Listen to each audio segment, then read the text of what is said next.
सुप्रभात भैया बहन। क्लास 9।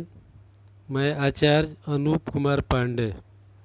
फ्रांसीसी क्रांति चैप्टर का मैंने 2 वीडियो आप लोग के लिए शेयर किया हूँ यूट्यूब में, और आप सभी भैया बहन उसको भी देखेंगे।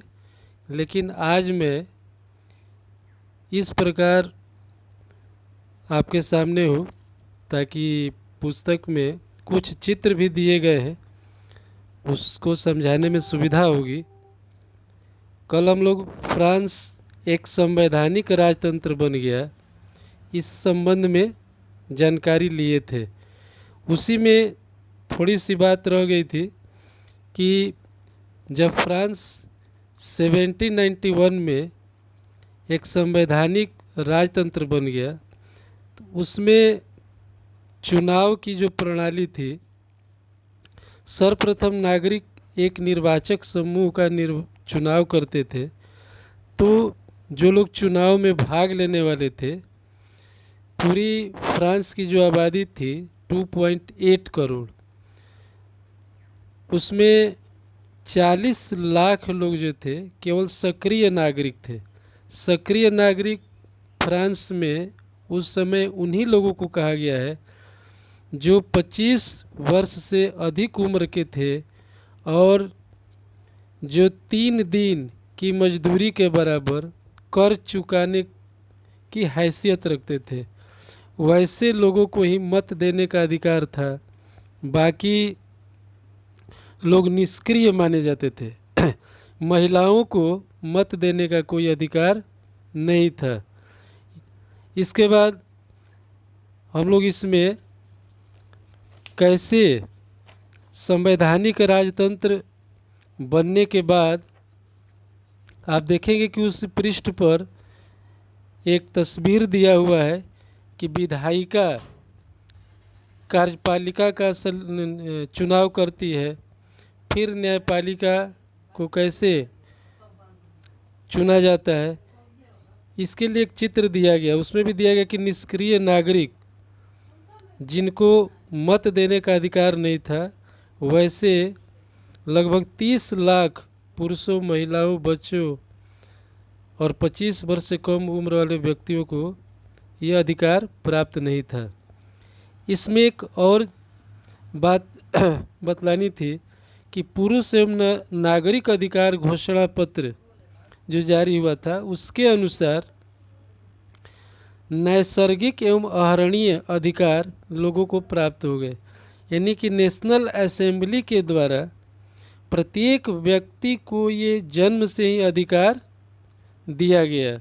इसी को नैसर्गिक आहरणीय कहा गया।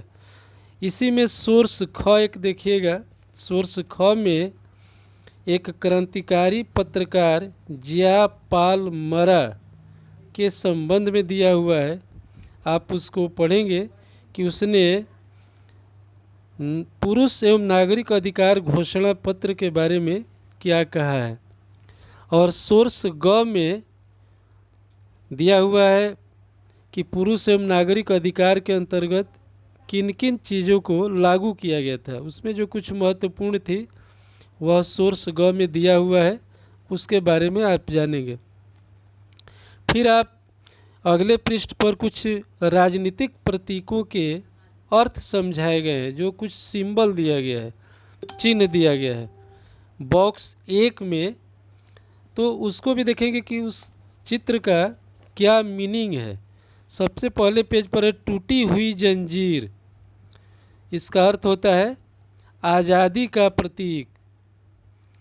इसके बाद दिया है कि छड़ों का बर्छीदार गट्ठा, यानी कि अकेली छड़ को तो आसानी से कोई तोड़ सकता है, लेकिन जब पूरा गट्ठर एक साथ हो तो तोड़ने में कठिनाई होगी। यानी कि एकता का प्रदर्शन किया गया। इसके बाद एक त्रिभुज दिया हुआ है। इसका मतलब है कि सूर्य की किरणें अज्ञान रूपी अंधेरे को मिटा देगी, ये प्रदर्शित किया गया है। इसके बाद एक राजदंड यानी शाही सत्ता का प्रतीक माना गया है। इसके बाद है कि अपनी पूंछ मुंह में लिए सांप, यानी अंगूठी के रूप में ये चित्र है। अंगूठी का कोई ओर छोर नहीं होता है, यह सनातनता का प्रतीक है।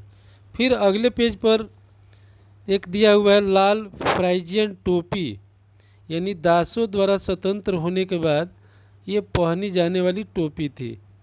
फिर दिया नीला सफ़ेद लाल, ये फ्रांस का राष्ट्रीय रंग है। फिर डायनो वाली स्त्री, कानून का मानवीय रूप। और फिर एक चित्र सबसे लास्ट में दिया गया है विधि पट, यानी कहने का मतलब है कि कानून सबके लिए समान है और उसकी नज़र में सब बराबर है। ये देने का अर्थ ये हुआ। फिर आपको अगले पेज के संबंध में बतलाएंगे। टॉपिक है कि फ्रांस में राजतंत्र का उन्मूलन और गणतंत्र की स्थापना। इसके पहले आपने देखा कि राजतंत्र से संवैधानिक राजतंत्र बना और फिर संवैधानिक राजतंत्र को समाप्त करके फ्रांस में गणतंत्र की स्थापना हुई।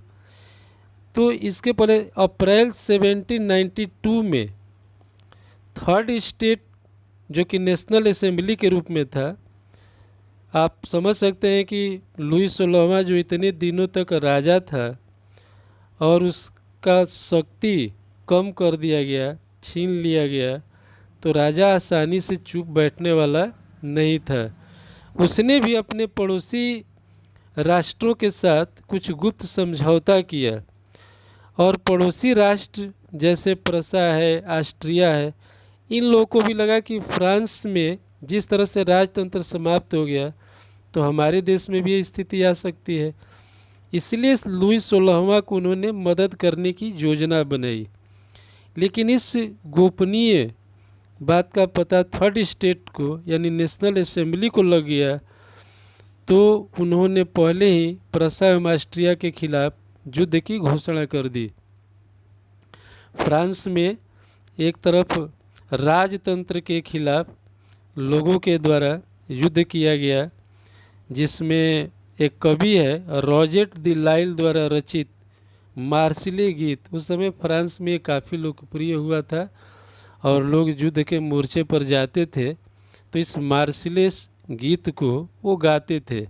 जैसे आप जानते हैं कि भारत में जो जनगण मन अधिनायक या वंदे मातरम गीत जो है वह स्वतंत्रता के समय में लोग गाते थे, उसी तरह से फ्रांस में मार्सिलेस गीत जो है लोग गाते थे। और कई कठिनाइयों के बाद इस युद्ध में फ्रांस के पुरुष महिला सब ने भाग लिया और अंततः जो है जीत नेशनल असेंबली यानी थर्ड स्टेट के लोगों का ही हुआ। इसके बाद इसमें बताया गया कि बहुत सारे क्लब संगठन के लोगों ने भाग लिया था। इसमें आप पढ़ेंगे कि राजतंत्र का उन्मूलन तो हो गया, लेकिन इसमें अमीर लोगों का ही वर्चस्व हो गया, जो थर्ड स्टेट में कुछ अमीर लोग थे। इन सभी में एक क्लब था जिसका नाम था जैकोबिन क्लब।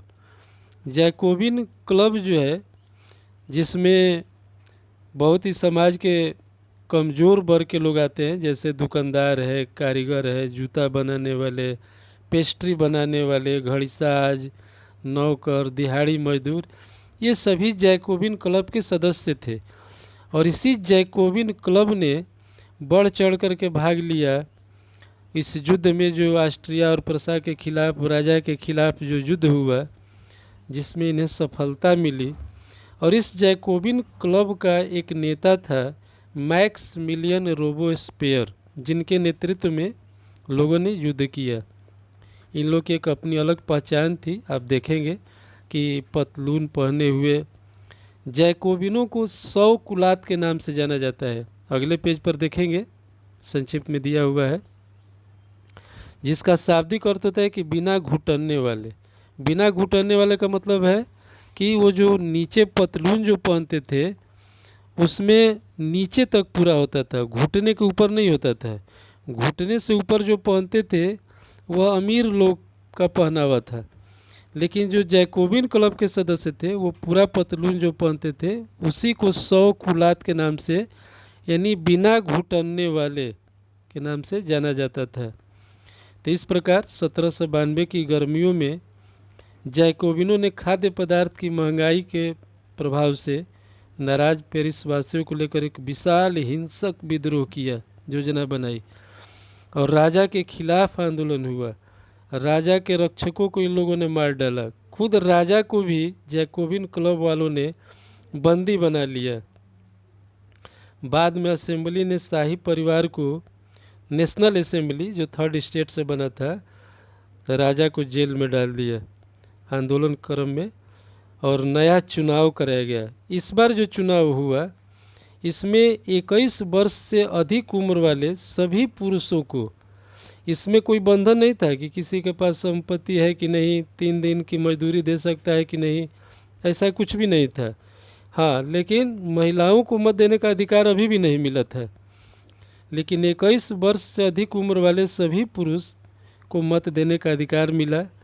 और पहले जो नेशनल असेंबली थी उसका नाम बदल करके कन्वेंशन कर दिया गया और ये 21 सितंबर 1792 को राजतंत्र का बिल्कुल अंत कर दिया।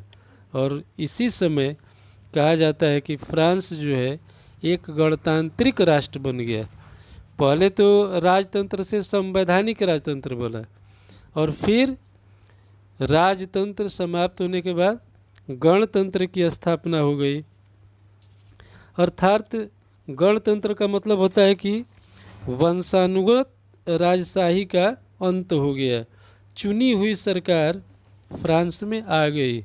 फिर लुई 16वां को न्यायालय द्वारा देशद्रोह के आरोप में, देशद्रोह इसलिए कि वो अपने देश या सरकार के साथ विश्वासघात किया था।